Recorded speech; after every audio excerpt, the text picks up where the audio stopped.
Welcome to Facts TV News, where everything is true. Massive fire engulfs corporate era building, no major injuries reported. Firefighters were at the scene of what appears to be a massive fire on Ellesmere Road in Halfway Tree, St. Andrew. Reporters understand that the building, which houses Essential Solar, a doctor's office and lawyer's office, is located behind Park Plaza. It's a 3-story building. It appears the fire may have started on the 3rd floor. 2 employees spoke with reporters relating to the incident. So, we're there doing the regular stuff, checking patients. So when we heard on the show that there's fire upstairs, we gather all the patients, everyone that was inside, and let them evacuate the building. Yes, we came out here, there's fire up there, and How long after the fire did the fire brigade come? alright, it was not really sure, maybe 10 minutes, 10 to 15. There were workers, but they also came out. The same time we were coming out, they were coming out as well. But the smoke was already too heavy when everybody was coming out and trying to drive out and stuff like that. Do you think anybody got injured? I really hope not, and I don't think so. No major injury, maybe the smoke affected a lot of people, especially those with maybe asthma or sinus problems. Man in custody following operations in St. Catherine South Division. Police officers from the St. Catherine South Division Public Safety and Traffic Enforcement Branch and motor vehicle examiners conducted motor vehicle checks along the Portmore municipality on Wednesday. The areas of Dawkins Drive, Portmore Mall, George Lee Boulevard, Brayton Parkway, and Passage Fort Drive were the areas of focus during the operation. Over 400 motor vehicles were stopped and documents checked, some 60 vehicles examined by the certified motor vehicle examiner, and some 40 pairs of license plates removed due to various defects.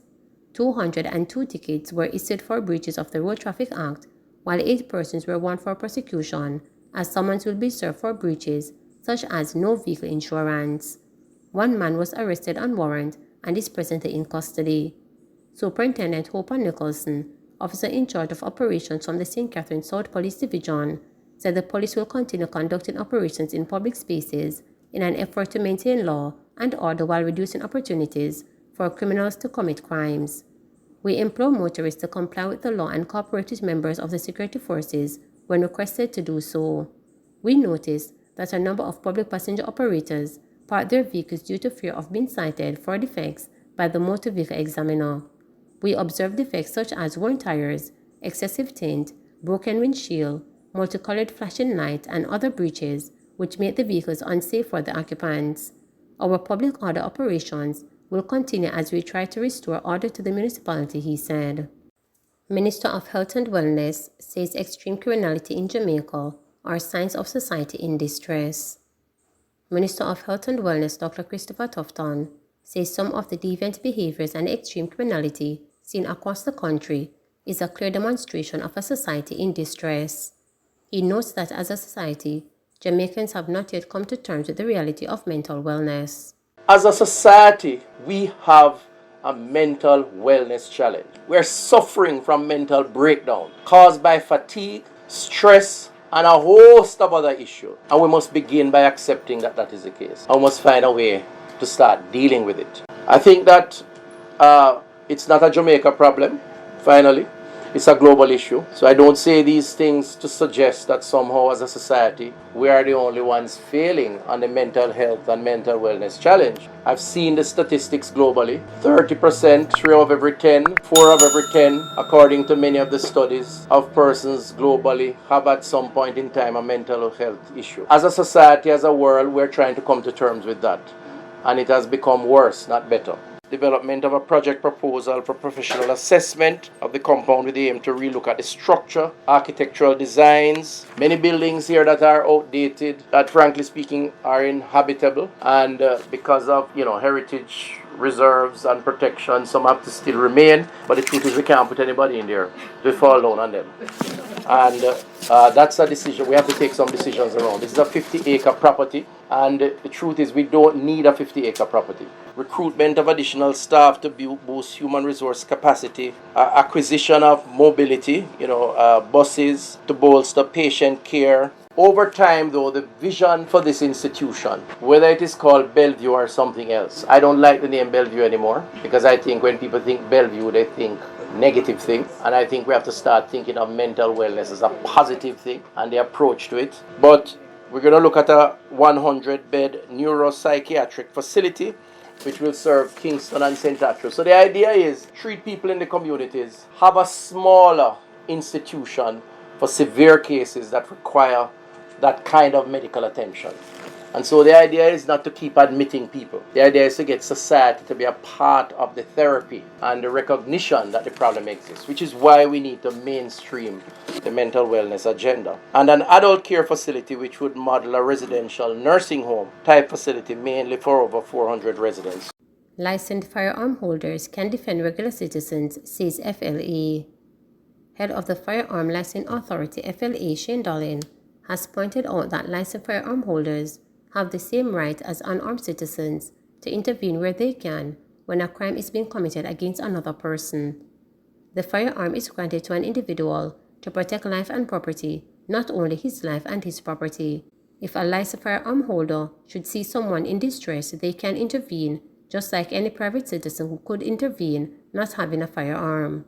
A citizen has the right to arrest. They can see something going wrong and effect a citizen's arrest or hold the person for such period of time until the police arrives, he outlined in an interview. The FLA CEO was speaking against the background of Tuesday's incident in which a licensed firearm holder for the robbery attempt of a nurse a short distance away from police headquarters in St. Andrew, shooting one of the assailants. Over the years, licensed firearm holders have intervened in several such attacks on citizens. So what the license holder did in that case, although I don't have all the facts, would be okay, he remarked. At the same time, he noted that in all situations, the actions of firearm holders must be commensurated with the threat at the time.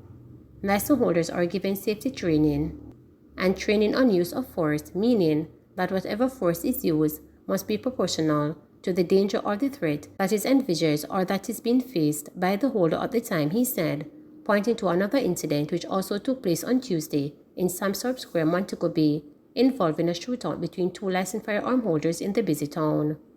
Just based on what we saw, and I've not seen the entire video, the gentleman in the white marina seemed to be acting outside of the use of force policy and respond to danger. You don't go hunting, and you don't go on the offensive with somebody. You must seek at all times to ensure that once the danger is abated and the risk no longer exists, you must resign and retrieve, the FLA CEO said. Darlin added that the FLA is pushing to have that incident investigated within a week. What we require is that the individuals at least state what happened. We're not conducting a criminal investigation. We want to see whether the individuals acted appropriately and whether the public space was endangered given what happened there, he said. Further, Darlin said the FLA does not conduct psychiatric evaluation of a person when considered whether to grant them a firearm license. However, in the due diligence, an assessment is done of the individual's temperament. The person's general demeanor is assessed, and background checks including going into their community, speaking to their spouse, former spouse, family members, co-workers, and that gives you a general idea of the person's general temperament, he explained, adding that the decision to grant a license is not entirely based on whether the individual is law-abiding. That's why there is a complaint that the FLA turns down a lot of persons, although they say the person is a law-abiding citizen. That is okay, but that doesn't mean that they're a fit and proper person to hold a firearm, he pointed out. There are just over 45,000 licensed firearm holders on the island. JN Bank to host Mortgage Real Estate Expo Sunday. JN Bank will host a Mortgage and Real Estate Expo at its chief office in Halfway 3 St. Andrew on Sunday. The expo will feature a range of exhibits from top providers in the industry, including retailers, developers, valuators, and surveyors, as well as mortgage expertise. Peter James, Chief of Retail Sales, said individuals will be able to benefit from JN Bank's latest mortgage offer, which provides home buyers with up to 100% financing to purchase their residential property, plus an additional amount of up to $5 million in unsecured financing to assist with their other mortgages-related expenses, as well as a JN pre-approved credit card. On top of that, we've made the process at JN a lot faster. Qualified persons will get their mortgage in 30 days if we receive all the required documents on time. And this is a guarantee. As long as we have all the necessary documents from them, they will receive their loan and keys in 30 days, James stated. She said, the aim is to provide more Jamaicans with the opportunity and means to own a home, which has always been the core mission of JN Bank. James said investment in real estate continues to be a worthwhile venture for many Jamaicans, as the housing market had remained robust during the past few years despite the pandemic. The expansion of the sector remained constant as new home developments continue to emerge. This, coupled with relatively low mortgage rates, means that the market continues to be buoyant, she said. James further said the Mortgage Expo will provide a one-stop shop for all things mortgage and real estate related to prospective home buyers and people who are interested in starting the home ownership journey. No matter where you are in the process, whether you're just thinking about buying a home or already pre-approved, save your deposit and ready to start your property search, this is the place to be on Sunday. She noted that developers and retailers will be showcasing new and existing housing developments and properties, while mortgage experts will also be available to assist people to choose a financing option that suits their needs. We also encourage persons to take along with them the necessary documents including a valid government ID and TRN, their proof of address, income verification letter, NHT contribution letter from employer, and the last 2 pay slips so that they can get pre-approved or start the mortgage application process, James said. Please remember to subscribe, like, share, and click the notification bell for daily updates.